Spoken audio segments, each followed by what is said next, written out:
നമസ്കാരം. പ്രധാന വാർത്തകൾ.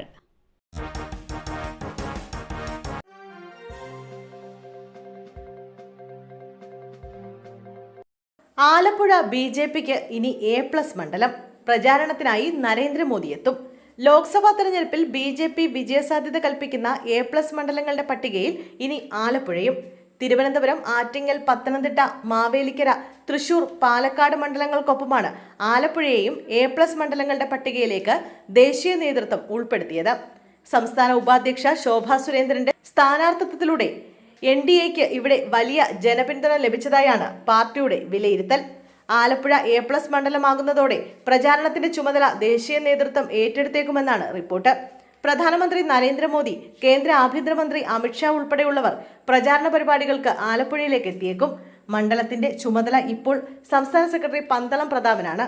മാവേലിക്കര മണ്ഡലത്തിന്റെ ചുമതലയുള്ള ബി.ജെ.പി ജില്ലാ അധ്യക്ഷൻ M.V. ഗോപകുമാറിനെയും ആലപ്പുഴയിൽ ശോഭാ സുരേന്ദ്രന്റെ പ്രചാരണത്തിനായി നിയോഗിച്ചിട്ടുണ്ട്.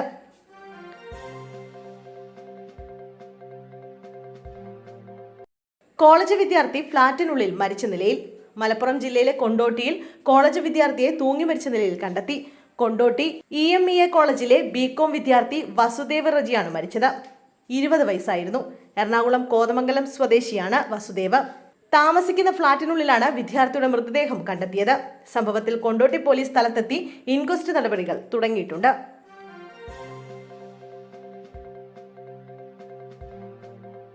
നീണ്ട ആശുപത്രിവാസത്തിന് ശേഷം മദിനി വീട്ടിലേക്ക് മടങ്ങി.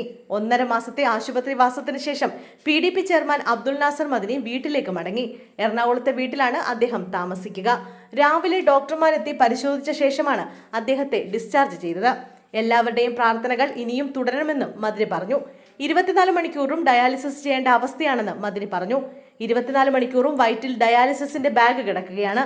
ഒരുപാട് പ്രതിസന്ധികൾ നേരിടേണ്ടി വന്നു. കൂടെ നിന്ന എല്ലാവരോടും നന്ദിയുണ്ട്. എല്ലാവരുടെയും പ്രാർത്ഥനകൾ ഇനിയും തുടരണമെന്നും മദിനി പറഞ്ഞു.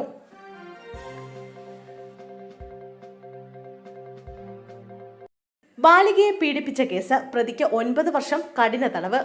7 വയസ്സുള്ള ബാലികയ്ക്ക് നേരെ വീട്ടിൽ അതിക്രമിച്ചു കയറി ലൈംഗിക അതിക്രമം നടത്തിയ കിഴക്കേപ്പാളയം വടക്കഞ്ചേരി സന്തോഷ് എന്ന സന്യാസിന് 9 വർഷം കഠിന തടവും 30,000 രൂപ പിഴയും ശിക്ഷ വിധിച്ചു.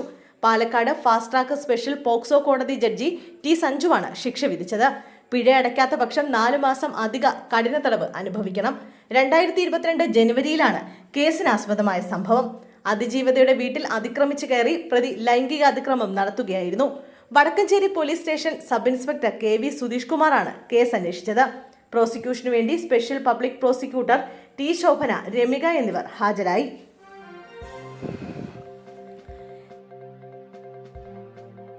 ചാലിയാർ പുഴയുടെ തീരത്ത് അവശ്യനിലയിൽ കാട്ടാന. മലപ്പുറം നിലമ്പൂരിൽ ചാലിയാർ പുഴയുടെ തീരത്ത് അവശ്യനിലയിൽ കാട്ടാനയെ കണ്ടെത്തി. കാലിന് പരിക്കേറ്റ കാട്ടാന പ്രയാസപ്പെട്ടാണ് നടക്കുന്നതെന്നാണ് നാട്ടുകാർ വിശദമാക്കുന്നത്. ആനയെ കണ്ട പ്രദേശവാസികൾ ബഹളം വെച്ചതോടെ ആര്യവല്ലിക്കാവ് ഭാഗത്തേക്ക് ആന നീങ്ങിയിട്ടുണ്ട്. ദിവസങ്ങളായി ഈ ആന കോവിലകത്തുമുറി പ്രദേശത്ത് നിലയുറപ്പിച്ചിരിക്കുകയാണെന്ന് നാട്ടുകാർ പറഞ്ഞു. അക്രമകാരിയാണ് ആനയെന്നും പിടികൂടി വനത്തിൽ വിടണമെന്നുമാണ് നാട്ടുകാരുടെ ആവശ്യം. ഏതാനും ദിവസങ്ങൾക്ക് മുമ്പാണ് പത്തനംതിട്ട തുലാപ്പള്ളിയിൽ കർഷകനെ കാട്ടാന കൊന്നത്. വട്ടപ്പാറ സ്വദേശി ബിജു മാത്യു ആണ് കാട്ടാന ആക്രമണത്തിൽ കൊല്ലപ്പെട്ടത്. കൃഷിയിടത്തിലിറങ്ങി വിളകൾ നശിപ്പിച്ച കാട്ടാനയെ വീട്ടുമുറ്റത്ത് നിന്ന് തുരത്താൻ ശ്രമിക്കുന്നതിനിടെയാണ് ബിജുവിനെ കാട്ടാന ആക്രമിച്ചത്.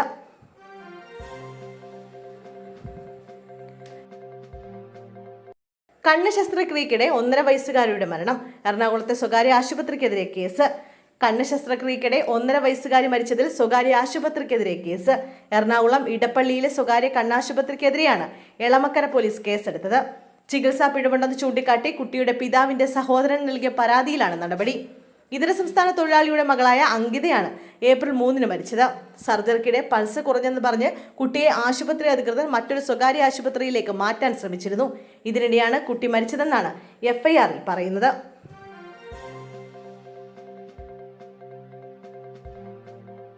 പാനൂർ ബോംബ് സ്ഫോടനം. സുരക്ഷാ സേനയുടെ വ്യാപക പരിശോധന. കണ്ണൂർ പാനൂരിലെ ബോംബ് സ്ഫോടനത്തിന്റെ പശ്ചാത്തലത്തിൽ കോഴിക്കോട് കണ്ണൂർ അതിർത്തി പ്രദേശങ്ങളിൽ സുരക്ഷാ സേനയുടെ വ്യാപക പരിശോധന. പാനൂരുമായി അതിർത്തി പങ്കിടുന്ന പ്രദേശങ്ങളിലാണ് പോലീസിന്റെയും CRPF-ന്റെയും നേതൃത്വത്തിൽ പരിശോധന നടന്നത്.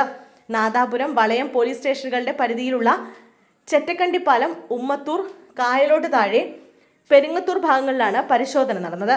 CRPF, കേരള പോലീസ് എന്നിവർക്കൊപ്പം ബോംബ് സ്ക്വാഡ്, ഡോഗ് സ്ക്വാഡ് എന്നിവരും പരിശോധനയിൽ പങ്കെടുത്തു. പാനൂർ കുന്നോത്ത് പറമ്പിൽ ബോംബ് നിർമ്മാണത്തിനിടെ ഒരാൾ മരിക്കുകയും 3 പേർക്ക് പരിക്കേൽക്കുകയും ചെയ്തിരുന്നു. ഇതിന് പിന്നാലെയാണ് വ്യാപക പരിശോധന നടന്നിരിക്കുന്നത്. ചെക്യാട് പഞ്ചായത്തിലെ ചെറ്റക്കണ്ടി, കായലോട്ട് താഴെ എന്നിവിടങ്ങളിൽ CRPFും പോലീസും റൂട്ട് മാർച്ച് നടത്തി.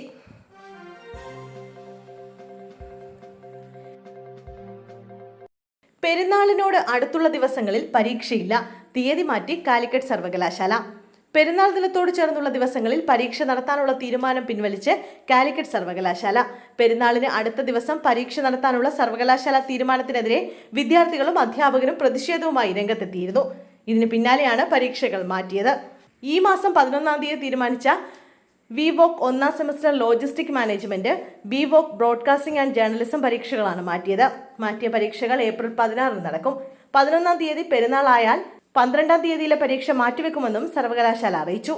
ആഘോഷ ദിവസങ്ങൾക്ക് തൊട്ടടുത്ത ദിവസങ്ങളിൽ പരീക്ഷ നടത്തില്ല എന്നാണ് സർവകലാശാല അറിയിച്ചത്.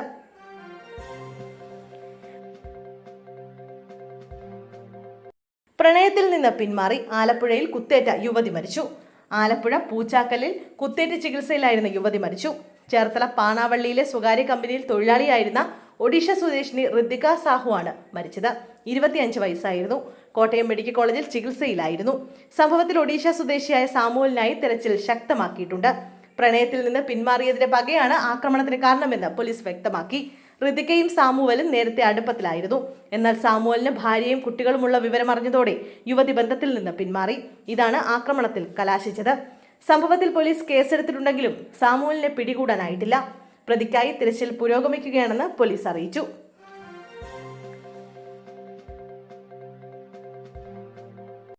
താണ്ഡവമാടി കാട്ടാനക്കൂട്ടം. നിലമ്പൂർ MSP ക്യാമ്പിന്റെ ചുറ്റുമതിൽ തകർത്തു. നിലമ്പൂർ MSP ക്യാമ്പിന്റെ ചുറ്റുമതിൽ കാട്ടാനക്കൂട്ടം തകർത്തു. മതിലിന്റെ 40 മീറ്ററിലെ ഭാഗമാണ് ഇന്ന് പുലർച്ചെയോടെ ആനക്കൂട്ടം തകർത്തത്. മുകൾ കമ്പിവല തീർത്ത് 2 ആൾ പൊക്കത്തിൽ പണിത മതിലാണ് ആനകൾ തകർത്തിരിക്കുന്നത്. മതിലിന് സമീപം ചാലിയാറിന്റെ തീരത്തായി കാട്ടാനകൾ തമ്പടിക്കുന്നത് പതിവാണ്. ഇക്കാരണം കൊണ്ട് തന്നെ രാത്രിയായാൽ ക്യാമ്പിൽ നിന്ന് പുറത്തിറങ്ങാൻ കഴിയാത്ത സാഹചര്യമാണെന്ന് MSP അധികൃതർ പറയുന്നു. 300ഓളം പോലീസുകാരും ഇലക്ഷൻ ഡ്യൂട്ടിക്കായി എത്തിയ ഉദ്യോഗസ്ഥരുമാണ് ക്യാമ്പിൽ കഴിയുന്നത്.